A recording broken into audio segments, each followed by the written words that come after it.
Everybody, Thomas here. So today we are actually looking for cedar that has been cut for a while that I need to turn into essentially floor joist. So the 2x10s of the floor joists of the house that we are working on, everything, they were actually 9 1/4 by like 1.5 inches. This one right here, this board right here is not 9 1/4, but the rest of these boards are 9 1/4 or more, and we're going to resaw them down on the sawmill. Then we're going to install them in the kitchen and then maybe the front living room and some other areas. There's some other areas in the house that we have found some termites in. I had active termites in the kitchen. Everywhere else that I've seen thus far they've been, inactive. There's been nothing there. They're all dead and everything. But where I've replaced or where I've ripped out the joists, I'm going to go ahead and replace those with cedar. And now these are obviously 2 inches or thicker. They're a little bit heavier duty in that aspect and everything. But I need 5. I think I need 5 of the joist.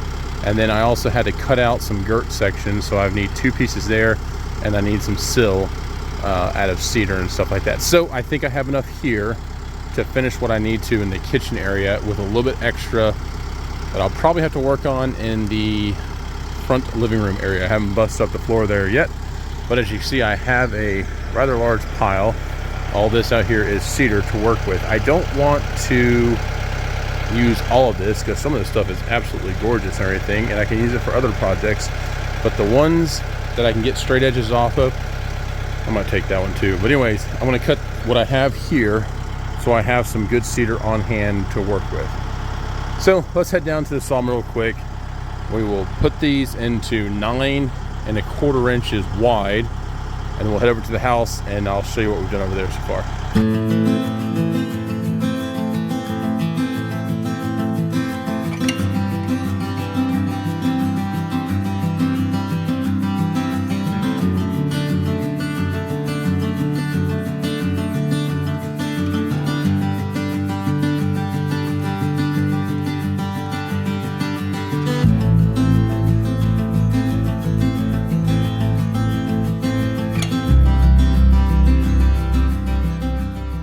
So we got the boards on there. Looks like I have 6 or so on there. Yeah, 6, and I gotta do one more. I need at least 7. So I will use this one right here because I will use this one on the side.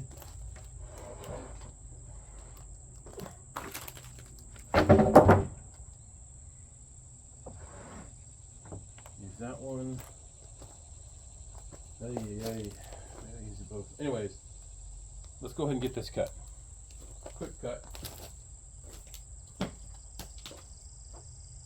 Blade tensioned, water on.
So that was pretty in your face. As I was looking at it, I'm like, did I move the camera far enough back?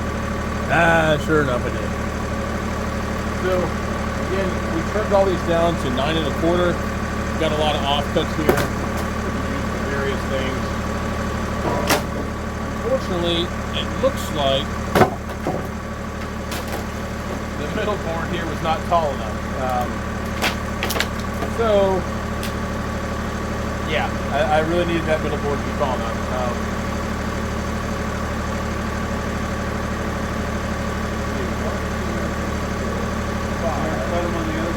No, just one side. So I got 5, 6. But based on how long these are, I should get what I'm looking to do. So yeah, but that one's got to split that middle. I'll use that elsewhere. So I think we're good with the 6 that I have here. This one here I can also use somewhere else, but I think we'll call that good. Now let's head over to the other property and show you what we're working with. Okay, so I didn't want to bore you all with another trip down the gravel driveway, but my parents' driveway is a mile long, so it's quite long. Our new house is literally right next door to their property. This is a big hay field out here that I let a farmer down the road hay, and it's so I don't have to cut it, and it looks really good. I'm very happy with that. Plus, essentially, he's doing a food plot for me because this field is loaded with deer. Now, we've got a lot of fruit trees on the backside of the property, and those fruit trees right now, the apples, pears, stuff like that, are attracting deer like crazy. Last night when I came out here and worked on the property, we had 5 deer underneath that pear tree, and it was pretty cool to watch them playing out underneath there. I've been trying to stay off the hayfield. However, I do have to have like a little crossing right here. Not too bad, but it's just a way to get to the property from the other property. But all right, let's head inside. You can see all the stuff I've removed on the backside here, lots of trees and whatnot, but we're gonna head inside and start working on getting these joists repaired and all that good stuff. Okay, so as you see, there are 5 deer right there. Those are the 5 deer probably that we saw yesterday and everything, just hanging out. And as you see, we're right here next to the house. The pear tree is, it's kind of behind all that stuff. But yeah, there's 5 nice deer. There, it looks to be like there's at least, I guess those all look like does. Pretty cool though. Pretty cool. Love watching them. They're like, whoa, is that guy filming us? We're gonna shake our tails at him. Alright, let's get inside. Okay folks, we're over here at the house and everything. It looks atrocious right now because I've had to remove all this section here. This has been absolutely ridiculous with all the termite stuff. We have gotten a lot of it out of here. There is a little bit of termite damage over there, but it is actually a piece that I can't really replace, but I'm going to replace portions of that with cedar and stuff like that as best I can. I had to remove part of that 2x6 right there, and everything has been sprayed down with termite killer like extraordinaire. I am putting in some cedar and stuff right here. Also, I doubled up this sill essentially right here with cedar on the bottom and then cedar on the bottom over there. So another thing I'm going to talk about is all the piping here, all this CPVC. I'm cutting away all this stuff right here because we're actually going to redo everything in PEX. I bought everything in PEX A, and it's an absolute mess in here right now, but I've got what, 200 feet of the blue, excuse me, that's 400 feet of the blue, 200 feet of the red, and a whole lot of different individual sticks. But yeah, so I'm gonna put on a time lapse. I'm gonna work in the hole. Get in the hole. I'm gonna work in the hole here and do as much as I can getting all this done up. Where I have the cedar here, I'm gonna scab in on both sides so that make sure I have the most connection point as possible. But we have a lot of cedar here to work with, and some of the stuff like this, that's not really good for the floor joist. Like this piece right here, that'd be great for floor joist. That one right there is gonna be used on the sill That one okay for floor joist, but I'm going to use a better quality cedar, especially like that one's a really good one right there. We'll replace all these floor joists right here, and then we'll see what else we got to work on. So let me put on a time lapse and just get in the hole.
Okay, so a lot of stuff was going on there. Long story short, got this cedar put in here. Got one joist going across. Got the little spacer there as well, just to ensure that it's secured in there. I want to make sure it's beefed up really well. And these, as you can see, are much thicker than the 1.5 inches right here. These are solid. That's a solid 2, and that's like 1 3/4 inches. We also did cut out that nasty section there, and then we scabbed in a piece of cedar on the bottom there and on the side. So pretty happy the way that turned out. That did have a lot of damage right there, but it was like the only place they were on that side. Everything kind of came in from this area right here where the wood was and branched out each direction. So you can see there's a little bit of damage there. It's not too bad. It's solid all the way. I sprayed an absolute ton of killer there and everything, and then you can see it goes directly across there. So that was the point of entry right here for the termites, and they kind of spread everywhere where the water leak was, and then we've pulled everything back from there. The reason I'm doing the cedar though is because I don't ever want to deal with this again. We're never going to sell this house, so I'm not really worried about any quote-unquote codes, restrictions, and stuff like that. This is going to be family homestead for forever. By doing the cedar, I don't have to worry about using pressure treated and stuff like that. It'll last forever. It's not as strong as pine. It's not a structural wood, if you will.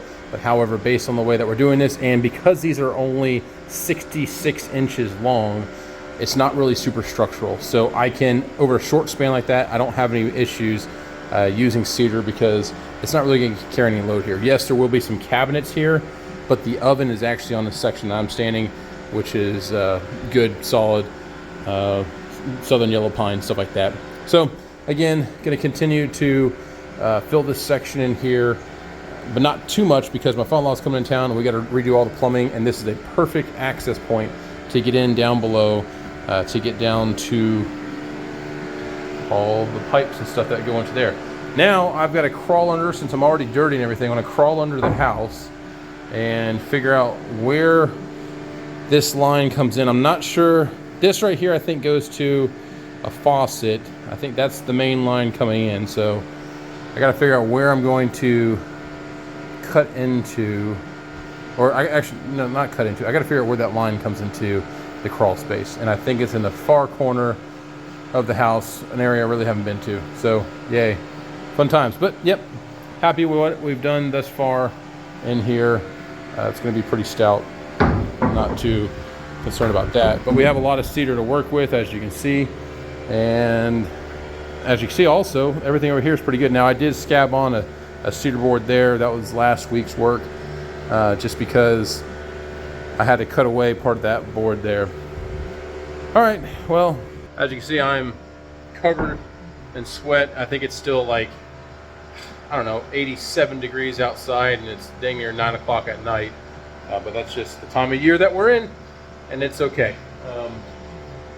Acclimated to the area pretty quickly after having left Wisconsin and everything. It only took about 2 weeks or so to kind of acclimate to the intense heat down here. But as long as I have a fan going, radio playing, and I've got some work in front of me, and water that I'm drinking, I'm pretty good. So, short little video. Hope you found this somewhat interesting. We've got a lot more coming in. This is kind of like the boring section right now because we're still doing the demolition and all that stuff. That right there, not looking forward to doing that crap back there. That right there has a lot of termite damage. I don't even want to think about that right now. Wait till maybe my father-in-law gets here. That one there, we're going to have to put supports up, cross the ceiling, pop out the header, do a lot of stuff there. I'm just not looking forward to that, but I want to get this kitchen area done. I've got the bathroom area done, got the pantry area done. Trying to get all those areas done so we can put all the subfloor back down, paint everything in Kills, because the gentleman who had the house before us, unfortunately, the floors are really bad condition, everything, a lot of crap on the floor. So we're going to actually put Kills on the floor. I've already washed all the walls. We're going to put Kills on the walls, and then I have to scrape the ceilings. As you can see, maybe you can see in there, it's a textured knockdown ceiling. Unfortunately, he did smoke in the house, so there is a hint of smoke in here. So we're going to have to strip all that crap off the ceiling. I found a way to do that. It just sucks. So I'm going to go ahead and do all that. We'll paint that with Kills. Everything's going to have a Kills coat on it. I've already bought 45 gallons of Kills. That might be enough to do everything here in the house. I'm just going to paint everything with Kills. Paint the crap out of it. That way we have a good sealed layer to work with. And then we're going to start coming in with all the paints that my wife wants. Start doing the floors. Get the kitchen cabinets ordered. Get the Wolf stove, 48-inch double oven with 6 burners and a griddle on top. We're not going to do the Sub-Zero fridge yet. We'll probably just do a regular fridge right now, but eventually I will do Sub-Zero, because once I buy it, I want to buy, cry once, and that's it. Buy once, cry once. I only want to do it, although I'm just saying I'm going to do something else. I don't know. Maybe we'll just get the Sub-Zero fridge right off the bat. I know some people who have them. They speak very highly of them because they last practically forever. And then we're going to hopefully get moved into the house here December time frame. That would be the goal, being here before Christmas. And that is just moving into this section of the house. Living room, kitchen, dining room, the 3 bedrooms over here, and the 2 bathrooms. Once we're moved in here, then I can focus on, over the winter time, working on converting the garage into that master bedroom suite, where we're going to do the black walnut beams, the white oak post, the ginormous bathroom, sauna, all that type of stuff. That's going to take time. Priority number 1 is we got to get moved in this house. We are staying in a rental property my parents have. Long story short, we don't have enough room. I got to get out of there. I would love to be into this place by Christmas. And yeah, it's going to be a slow process, and I appreciate everyone staying around and watching the channel. I will be getting more videos out here. It's the move and the new job and everything's been kind of stressful. But we'll be getting in here soon, kicking off some more videos and whatnot. And yeah, we'll see you. All right, see you around. Thanks.